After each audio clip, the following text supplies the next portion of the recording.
everyone. It is a beautiful, cloudy, rainy Friday here where I am in St. Louis. Welcome to our 28th Feelings Friday. I'm Suzanne with Generation Mindful, Suzanne Tucker. And every week we pull our Peacemakers cards, a mantra for the day. And today we are visited by sweet, sweet Violet Elephant. And Violet says, truth is bright. Truth feels light. Truth leads me where I want to go. Truth is bright. Truth feels light. Truth leads me where I want to go. So what we're going to do is, we always do, we're going to stop what we're doing. Pause the busyness. Even if you're driving, okay, you can keep driving. But take a moment to hit the inner pause button. The reality is sometimes we can't meditate. Sometimes life is still going to keep unfolding, but we're going to practice hitting that inner pause button anyway. So if you are with me, Alicia, good morning. Put everything down, uncross your arms, uncross your legs. Take a deep breath in through your nose, out through your mouth, and just settle. Feel for that inner pause button. Repeat after me as you breathe in. Truth is light. Truth is bright. Breathing out. Truth leads me where I want to go. One more time. Truth is bright. Truth feels light. Truth leads me where I want to go. Opening your eyes. All right. So these are not words. Right? This is an energy. This is a vibration. This is something we're pulling literally into our physical beings, okay? Because the exercise this week is that we are going to practice tuning in and trusting our intuition and cultivating this skill in our kids. We always start with where we are blocked, okay? Where we are blocked is by following societal norms. Societal norms will pull us away from our intuition, from guiding us, from our center. So there is nothing like parenthood or raising a child to pull you into this path, the fast-moving, raging river of societal norms. You feel me? There's a lot of people out there that'll tell you what they think and who you need to be and how you need to act and what you need to do. And that is not where your power is. So whether you are a first-time parent, a fifth-time parent, whether you're not a parent but you raise kids because you work in education, your power lives inside of you, okay? You are uniquely gifted in knowing which way to go. So we are going to do a really fun exercise today. And I want you to think in terms of my needs and my child's needs. Okay, so again, even if you work with kids, you can do this. So I want the child's needs to be red. And we're going to do 2 scenarios. Well, actually, we're going to do 3 scenarios. 1, 2, 3. 1, 2, 3. The first scenario is how I thought it needed to be when I was a new parent. So we're going to do my child's needs in blue.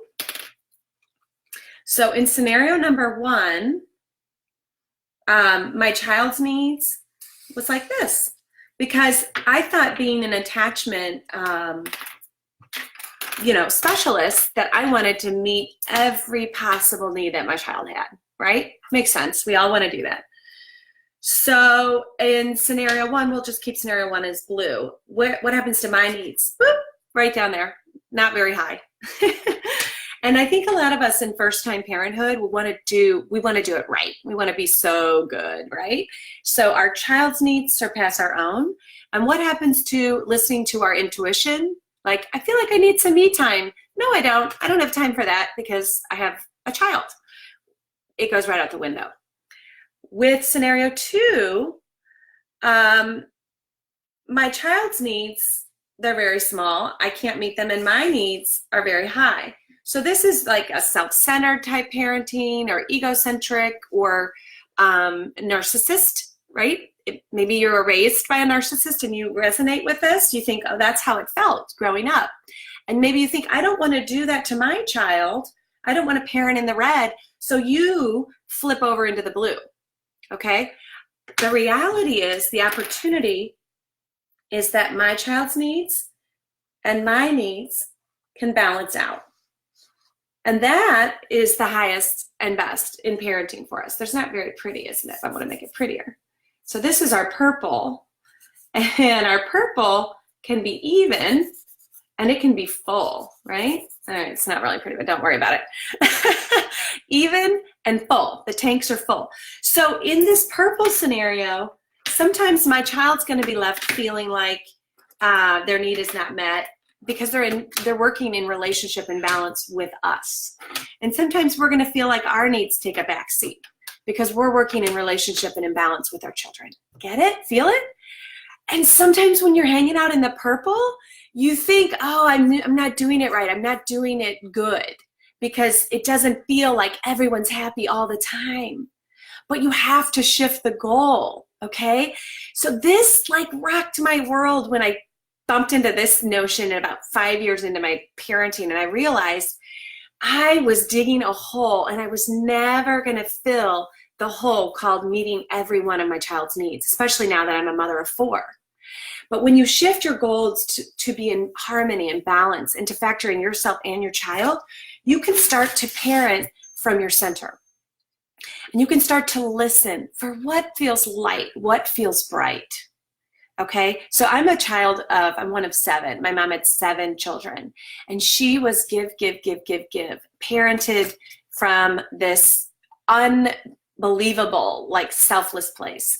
And I remember one year where she realized I don't have to pack lunch every morning for my 7 children, right? I mean, wow, right? She put out all this stuff and we started packing our own lunches. I know that sounds like really Brady Bunch because my mom and dad were amazing parents. But it didn't benefit us for her to be doing everything for us, right? And I remember thinking, oh, this is really different and cool. Mom is saying, y'all need to do your lunches. I'll buy the food and I'll put the food out and you all make your lunches. That was a radical moment of growth for my mom.